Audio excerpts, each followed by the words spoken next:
साध्वी सत्या प्रिया जी। जी। राधे राधे महाराज जी।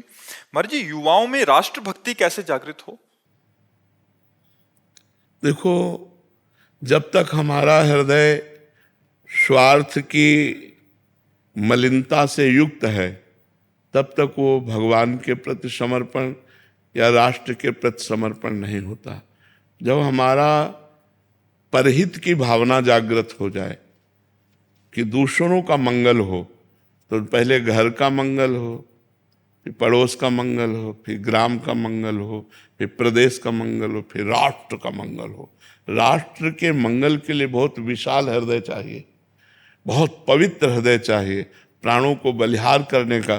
जैसे हमारे पास आर्मी के जवान आते हैं, वो अपनी समस्या रखते हैं कि जब मैं घर से छुट्टी से चलता हूँ, मेरे परिवार के जनों के आंसू होते हैं और बच्चा अंगुली पकड़ के कहता, पापा कब आओगे? तो मुझे विश्वास नहीं कि दोबारा मैं आ पाऊंगा कि नहीं। तो महाराज जी हृदय फटता है।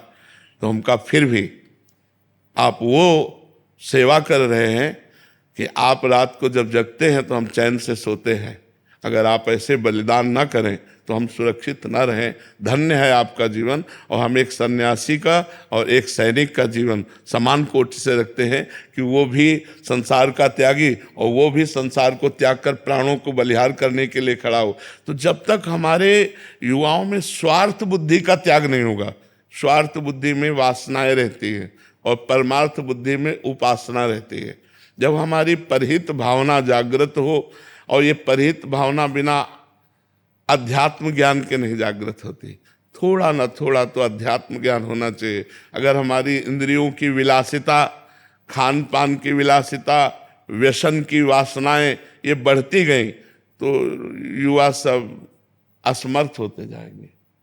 वासना असमर्थ कर देती, खोखला कर देती है, और उपासना समर्थ करती है।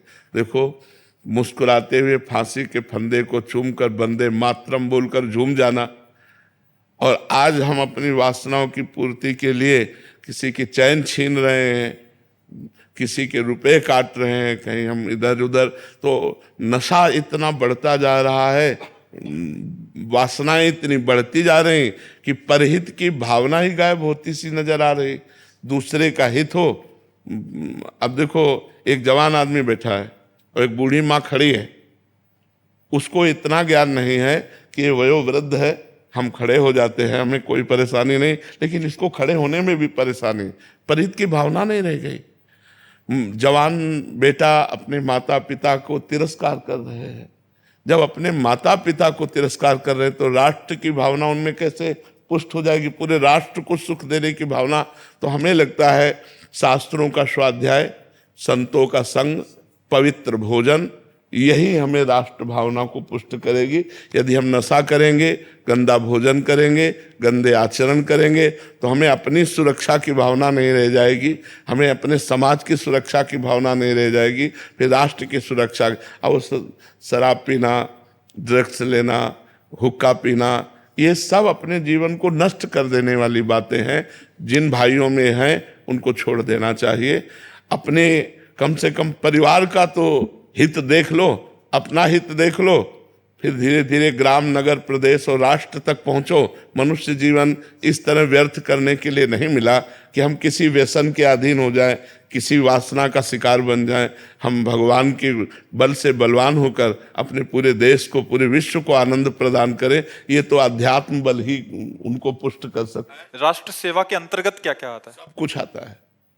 माता पिता की सेवा राष्ट्र सेवा के अंतर्गत ही आती है, परिवार की सेवा राष्ट्र सेवा के अंतर्गत ही आती है, पूरे ग्राम की सेवा राष्ट्र के अंतर्गत आती है, अपने को संभाल लेना राष्ट्र सेवा के हम भी तो राष्ट्र का एक हिस्सा हैं, हमारा शरीर भी तो राष्ट्र का एक हिस्सा है। अगर हम व्यसन नहीं करते, हम कोई पापाचरण नहीं करते, धर्म से चलते हैं, तो अपने राष्ट्र की सेवा कर रहे हैं। हम एक समाज के एक अंग हैं। अगर हम एक गंदे हैं तो हमारा समाज के एक अंग गंदा है, हमारे राष्ट्र का एक अंग गंदा है। अगर हम अपना सुधार करते हुए दसियों को सुधार के मार्ग में ले चलें तो हम राष्ट्र सेवा ही कर रहे हैं। नहीं कि बॉर्डर पे ही सेवा हुई राष्ट्र नहीं सेवा? नहीं, बॉर्डर और अंदर सब जगह सेवा होनी चाहिए। अंदर भी तो हमारे जो दुर्वासना रूपी शत्रु है उसको परास्त करना है ना। वो अध्यात्म के बिना परास्त नहीं होता। दुर्वासनाएं मम सदा परिकर्षयन्ति, जो दुर्वासनाएं खींचकर हमारे द्वारा पाप कराती है, जैसे बहन बेटियों के साथ गलत आचरण करके उनकी हत्या कर देना या लूटपाट करना, हिंसा करना, छोटी छोटी बातों में अपने भाई बहन के रिश्तों को नष्ट कर देना, भाई भाई की हत्या कर रहा है, पत्नी पति की हत्या कर रही, पति पत्नी की हत्या कर रहे, ये सब जो दुर्वासनाओं का खेल है, ये जो मतलब गंदी बातें अंदर आ गई, जो हिंसात्मक वृत्तियां आ गई, इनका त्याग हो तभी हमारी राष्ट्र सेवा होगी। एक ग्राम में कोई घटना घटती है और वो पूरे राष्ट्र में फैलती है, पूरे राष्ट्र को दुख मिलता है कि नहीं मिलता हुआ। और एक ग्राम का बच्चा कोई फर्स्ट क्लास पास होता है या किसी अच्छे ग्रेजुएट पद पे जाता है तो हमारे राष्ट्र की उन्नति का वो एक हिस्सा बना। तो हमें राष्ट्र सेवा का मतलब केवल बॉर्डर पे गोली चलाना ही नहीं है।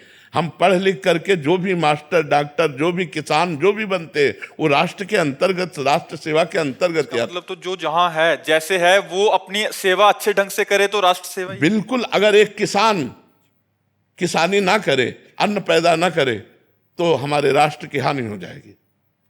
वो अपनी जगह। अगर एक मास्टर बच्चों को शिक्षा ना दे तो हमारे राष्ट्र की हानि हो जाएगी।